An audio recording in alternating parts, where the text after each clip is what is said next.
ಯಾವಾಗಲೂ ಒಂದೇ ಥರ ಗ್ರೇವಿ ಮಾಡಿ ಬೇಜಾರಾಗಿದ್ದರೆ ನಾನು ಇವತ್ತಿನ ವಿಡಿಯೋದಲ್ಲಿ ತುಂಬಾ ರುಚಿಯಾಗಿರೋ ಅಂಥ ಮಶ್ರೂಮ್ ಗ್ರೇವಿ ಮಾಡಿ ತೋರಿಸ್ತಾ ಇದ್ದೀನಿ. ತುಂಬಾ ಚೆನ್ನಾಗಿರುತ್ತೆ. ರೊಟ್ಟಿ, ಚಪಾತಿ, ಪೂರಿ ಹಾಗೆ ಮುದ್ದೆಗೂ ಸೂಪರಾಗಿರೋ ಅಂಥ ಗ್ರೇವಿ.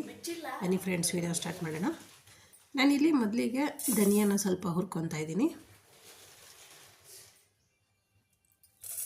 ಒಂದು 2 ಸ್ಪೂನಷ್ಟು ಧನಿಯಾನ ಹಾಕ್ಕೊಂಡು ಸ್ವಲ್ಪ ಬಣ್ಣ ಚೇಂಜ್ ಆಗೋ ತನಕ ಹುರ್ಕೊಳ್ಳೋಣ.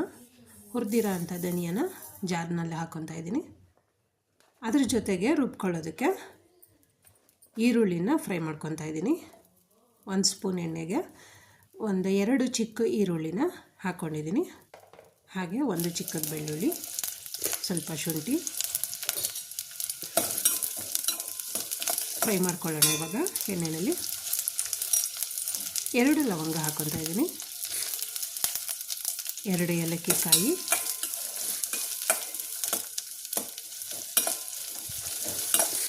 ಎಷ್ಟು ಚೆನ್ನಾಗಿ ಬರುತ್ತೆ ಅಂದರೆ ಅಷ್ಟೇ ತುಂಬ ಚೆನ್ನಾಗಿ ಬರುತ್ತೆ. ಜೊತೆಗೆ ಒಂದು 5-6 ಗೋಡಂಬಿ, ಟೊಮೊಟೊ ಹಣ್ಣು 2 ಚಿಕ್ಕದು. ಟೊಮೊಟೊ ಹಣ್ಣು ಮತ್ತು ಈರುಳ್ಳಿ ಸ್ವಲ್ಪ ಸಾಫ್ಟ್ ಆಗೋ ತನಕ ಹುರ್ಕೊಂಡ್ರೆ ಸಾಕು. ಜೊತೆಗೆ ಚಕ್ಕೆ ಪೌಡರು ಸ್ವಲ್ಪ, ನೀವಿಲ್ಲಿ ಚಕ್ಕೆನೂ ಹಾಕೊಬೋದು.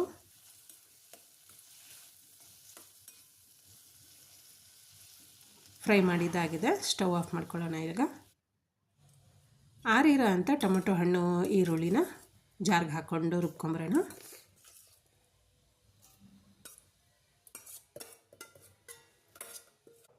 ಸ್ವಲ್ಪ ನೀರು ಹಾಕ್ಕೊಂಡು ರುಬ್ಬಿದ್ದಾಗಿದೆ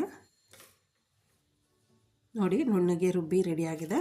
ಇವಾಗ ಅದೇ ಪಾತ್ರೆಯಲ್ಲಿ ಇನ್ನೂ 2 ಸ್ಪೂನ್ ಎಣ್ಣೆ ಹಾಕ್ಕೊಂಡು 2 ಚಿಕ್ಕ ಈರುಳ್ಳಿನ ಚಿಕ್ಕದಾಗಿ ಕಟ್ ಮಾಡಿ ಜೊತೆಗೆ ಕರಿಬೇವಿನ ಸೊಪ್ಪನ್ನ ಹಾಕಿ ಫ್ರೈ ಮಾಡ್ಕೊತಾ ಇದ್ದೀನಿ. ಇವಾಗ ನಾನಿಲ್ಲಿ 1 ಪಾಕೆಟ್ನಷ್ಟು ಮಶ್ರೂಮ್ನ ಬಿಸಿನೀರಿನಲ್ಲಿ ತೊಳೆದು ಕಟ್ ಮಾಡಿ ಇಟ್ಕೊಂಡಿದ್ದೀನಿ. ನಾನು ತೋರಿಸ್ತಿದ್ದೀನಲ್ವ ನೋಡಿ, ಈ ಸೈಜಲ್ಲಿ ಕಟ್ ಮಾಡಿಕೊಂಡ್ರೆ ಸಾಕು. ಇವಾಗ ಮಶ್ರೂಮ್ನ ಎಣ್ಣೆಯಲ್ಲಿ ಫ್ರೈ ಮಾಡ್ಕೊಳ್ಳೋಣ. ನೀವು ಈ ಥರ ಎಣ್ಣೆಯಲ್ಲಿ ನೀಟಾಗಿ ಮಿಕ್ಸ್ ಮಾಡ್ಕೊಬೇಕಾಗುತ್ತೆ. ಎಷ್ಟು ಚೆನ್ನಾಗಿ ಬರುತ್ತೆ ಅಂದರೆ ನೀವು ಒಂದು ಸಲ ಟ್ರೈ ಮಾಡಿದ್ಮೇಲೆ ರೆಸಿಪಿ ಹೇಗೆ ಬಂತು ಅಂತ ಮರೀದಿರ ಕಮೆಂಟ್ಸಲ್ಲಿ ಹಾಕಿ. ಹಾಗೆ ಹೊಸದಾಗಿ ಯಾರಾದರೂ ನನ್ನ ಚಾನಲ್ಗೆ ಜಾಯ್ನ್ ಆಗಿದ್ದರೆ ಪ್ಲೀಸ್ ಸಬ್ಸ್ಕ್ರೈಬ್ ಮಾಡ್ಕೊಂಡು ನೋಡಿ. ಹಾಗೆ ಬೆಲ್ ಬಟನ್ ಕ್ಲಿಕ್ ಮಾಡಿ ಆಲ್ ಅಂತ ಸೆಲೆಕ್ಟ್ ಮಾಡ್ಕೊಂಡು ನೋಡಿ. ಫ್ರೈ ಮಾಡ್ಕೊತಿರೋ ಮಶ್ರೂಮ್ಗೆ ಸ್ವಲ್ಪ ಉಪ್ಪು ಹಾಕಿ ಫ್ರೈ ಮಾಡ್ಕೊಳ್ಳೋಣ, ಯಾಕಂದರೆ ಉಪ್ಪು ಚೆನ್ನಾಗಿ ಹೊಂದ್ಕೊಳ್ಳುತ್ತೆ ಅಂತ. ಜೊತೆಗೆ ಸ್ವಲ್ಪ ಅರಿಶಿನ ಪುಡಿ ಹಾಕ್ಕೊತಾ ಇದ್ದೀನಿ. ಖಾರಕ್ಕೆ ಇಲ್ಲಿ ಚಿಲ್ಲಿ ಪೌಡರ್ನ ಹಾಕ್ಕೊಳ್ಳೋಣ. ಯಾವುದೇ ಹಸಿರು ಮೆಣಸಿನ್ಕಾಯಿ ಯೂಸ್ ಮಾಡ್ತಾಯಿಲ್ಲ, ಬರೀ ಚಿಲ್ಲಿ ಪೌಡರ್ ಮಾತ್ರ ಹಾಕ್ಕೊಂಡಿದ್ದೀನಿ.